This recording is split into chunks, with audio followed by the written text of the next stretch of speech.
demi-tonne de barbe à papa qui est là, on sait pas comment ni pourquoi. De la barbe à papa dans une centrale nucléaire. Les centrales nucléaires, c'est comme les merguez. Personne ne sait vraiment ce qu'il y a dedans. Ils nous répondent, ils nous disent allô. La barbe à papa émet un signal radio. Oui. C'est dans votre tête tout ça, ce n'est pas possible. Moi je le crois, Didier. Moi je crois à tout ce qu'il a vu.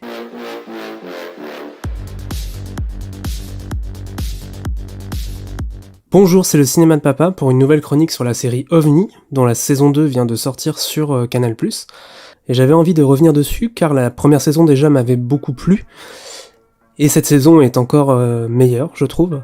Et j'avais envie de revenir dessus parce que c'est une série pour moi du coup importante, et qui est malheureusement trop rare sur les écrans français, enfin dans les productions françaises de séries. Une série de genre, une série à la fois humoristique, qui brasse beaucoup de genres et de sous-genres, et j'ai trouvé que c'était une réussite quasi totale. Donc la série a été créée par Clémence Dargent et Martin Douer, et réalisée pour la totalité par Anthony Cordier.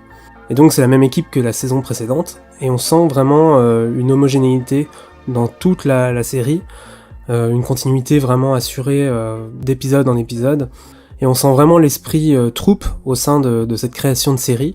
La série ne se disperse pas dans différents styles, où chaque épisode serait réalisé par un réalisateur différent, et qui apporterait à chaque fois une touche différente. Là on est vraiment dans une série qui est homogène. Donc la série prend la suite directe de la première saison, qui racontait l'histoire de Didier Mathur, un astrophysicien réputé, qui suite au crash d'une fusée, se retrouve placardisé au GEPAN, un organisme au sein du CNES, qui étudie les phénomènes d'OVNI. Et Didier, c'est un esprit un peu cartésien, qui va devoir revoir un peu toutes ses certitudes face aux événements qui s'apprêtent à vivre. Et donc cette saison 2 prolonge cette plongée dans le fantastique. Je vais revenir d'abord sur le scénario de la série dans son ensemble. Je trouve que les auteurs ont vraiment réussi à apporter une vraie touche fantasque à leur série, qu'ils ont vraiment réussi à inventer un univers cohérent de A à Z. C'est quelque chose qui est à la fois très poétique par rapport à certains personnages sur lesquels je reviendrai, qui est à la fois hyper drôle parce que y a des scènes franchement qui sont décalées, mais alors là dans cette saison il y a des scènes, notamment une scène de chanson, vous constaterez en la voyant, mais c'est drôlissime et on s'ennuie jamais. Le rythme d'écriture, et à la fois c'est aussi dans la réalisation, mais ce rythme d'écriture, il y a toujours un rebondissement, quelque chose qui nous amène quelque part ailleurs, et ça ne s'arrête jamais jusqu'au final. Et c'est assez jouissif à suivre parce qu'on n'est jamais perdu d'une part. Alors certes, il y aura certains termes techniques, scientifiques, tout ça qui peuvent nous échapper éventuellement, et je pense que c'est un petit peu souhaitable pour adhérer complètement au truc. Mais ça ne perd jamais le spectateur, et on a affaire à une vraie enquête finalement.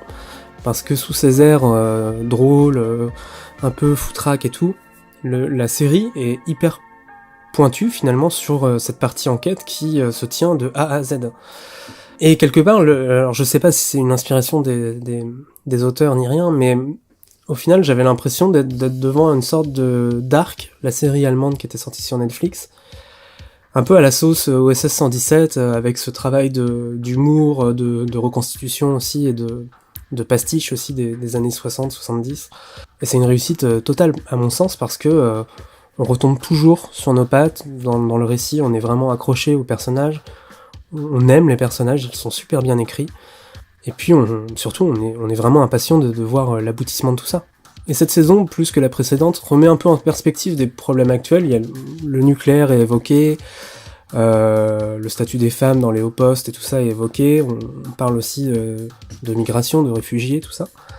Et c'est quelque chose qui pas forcément hyper prégnant dans le récit, je veux dire, ça prend pas le pas sur le reste, mais en tout cas c'est là, et ça fait écho évidemment à nos problématiques actuelles, et c'est plutôt bienvenu, je trouve.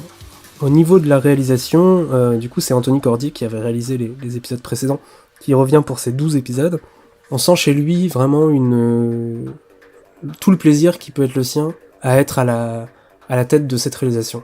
parce que on sent que dans chaque mouvement de caméra, dans chaque décor qu'il exploite, dans chaque, je sais pas, n'importe quelle situation, on sent qu'il prend un plaisir fou à filmer tout ça, et qu'il aime beaucoup ses acteurs. Ça se sent dans la façon qu'il a de les filmer. J'ai trouvé que sa réalisation était vraiment d'une élégance folle.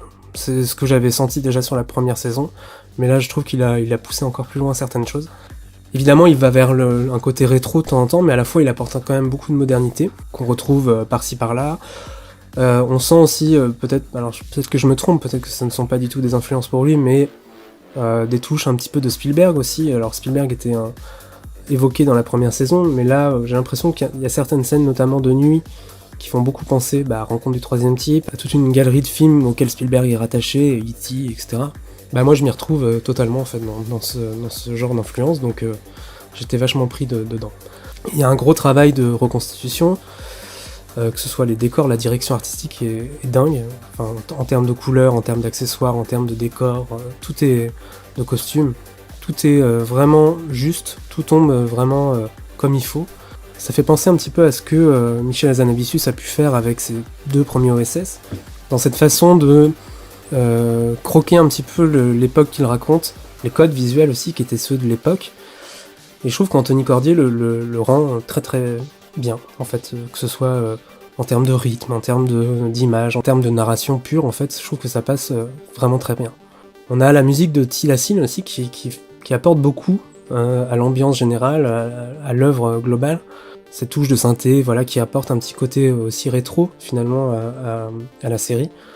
Et que ce soit le thème principal qui est utilisé dans le générique ou certaines musiques d'ambiance aussi, nocturnes, des trucs comme ça, je trouve que ça marche quasiment à tous les coups, donc c'est parfait. Au niveau du casting, c'est là où la série marque encore beaucoup de points, c'est que chaque acteur est incroyable finalement. On a des personnages qui sont tous hauts en couleur, tous plus barrés les uns que les autres, mais on a Melville Poupeau, comme on le voit assez peu finalement au cinéma, qui lâche vraiment les chiens dans l'absurde, qui est dans un personnage encore plus loufoque que dans la première saison. Et son personnage de Didier Mature, moi je trouve que c'est une réussite totale, il est ultra touchant, on s'attache vraiment à lui, même s'il est pas toujours... Enfin dans la première saison surtout, il était pas forcément toujours très agréable, toujours très pertinent dans ses choix et tout. Là c'est moins le cas dans cette seconde saison, mais je trouve que Melville Poupeau lui apporte beaucoup d'humanité, que ce soit dans sa façon de jouer, de poser les mots, dans sa façon de s'adresser à certains personnages, comme Vera par exemple, dans sa façon d'être un peu blasé aussi de certaines situations. Là, dans cette seconde saison, en plus, le personnage a beaucoup évolué, je trouve. Et du coup, Melville Poupeau le joue hyper bien. On a Michel Villermoz qui est un petit peu la caution cartésienne de la série, puisqu'il est un petit peu plus rationnel, un peu trop même d'ailleurs. Mais son couple avec Jonathan Lambert est hyper sympa à suivre, enfin en début de saison. Je trouve qu'il apporte beaucoup d'humanité aussi à son personnage, Michel Villermoz, et tout à fait à sa place dans l'équipe, en tout cas du GEPAN, donc c'est super acteur, super personnage. Quentin Dolmer a vraiment beaucoup de poésie en lui, je trouve, et ça se ressent dans son jeu. Voilà. Il a une façon très enfantine de jouer. Son duo avec Vera, enfin Daphné Patakia, est vraiment hyper touchant, hyper mignon en fait. Et je trouve que Quentin Dolmer apporte beaucoup, dans sa façon de jouer, dans sa façon de poser les mots aussi. Il m'avait déjà beaucoup plu dans la première saison. Là, on sent que son personnage aurait voulu autre chose à un moment donné. Au début de saison, on sent qu'il s'est un petit peu retiré de tout ça. Mais sa façon de revenir est à la fois un petit peu téléphonée, mais à la fois hyper touchante, hyper drôle en fait, parce que finalement, le GEPAN, c'est sa maison. Donc voilà, il est vraiment bien, Quentin Dolmer, dedans. Et on a Daphné Patakia qui est vraiment exceptionnelle dans la série. Je l'avais trouvé déjà exceptionnelle dans la première saison. Je l'ai revue dernièrement dans Benedetta aussi de Paul Verhoeven où elle tenait quasi le rôle principal. Et je trouve que c'est la révélation de la série depuis le départ. Elle est solaire, elle a un jeu pareil un peu enfantin, très poétique finalement, et je trouve qu'elle apporte beaucoup de candeur à la série. Et je crois que l'identité même de la série dépend beaucoup d'elle finalement. Même si Melville Poupeau est hyper important aussi, c'est le premier rôle, mais je trouve que le personnage de Vera est vraiment une sorte de note d'intention de la série, et je trouve qu'elle le joue vraiment magnifiquement. Moi j'ai beaucoup apprécié cette seconde saison parce que je trouvais qu'elle allait plus loin dans les références. Je vais passer un petit peu en partie spoiler parce que je voudrais pas gâcher la surprise, mais en gros, toutes les références qui sont faites à Superman, dans 78 ou 79, le film de Richard Donner vient de sortir au cinéma et c'est un phénomène. Et du coup, le fils de Didier Mathur parle beaucoup de ce film qu'il a vu et apprécié. Didier Mathur ne l'a pas apprécié. Et il y a toute cette question sur la filiation. Didier Mathur apprend qu'il a été adopté, puisque ses parents ne sont pas ses vrais parents, enfin ses parents biologiques. Et du coup, il y a toute cette question autour de la recherche de la figure paternelle, qui est incarnée un petit peu aussi par Bastien, le fils de Didier. Et finalement, on a cette révélation à la fin, du coup, que Didier Mathur a été adopté et que j'ai pas envie d'en dire trop, mais voilà, il y a ce lien au personnage de Clark Kent, du coup, qui est assez évident. Et je trouve que c'est hyper fin d'avoir joué le truc comme ça, parce que au final, ça va relancer déjà, pour une saison 3 éventuelle, ça va relancer un petit peu, ça va remettre les cartes sur table. Donc ça peut être une bonne idée de poursuivre là-dessus. Ça peut être à la fois très casse-gueule aussi pour la suite.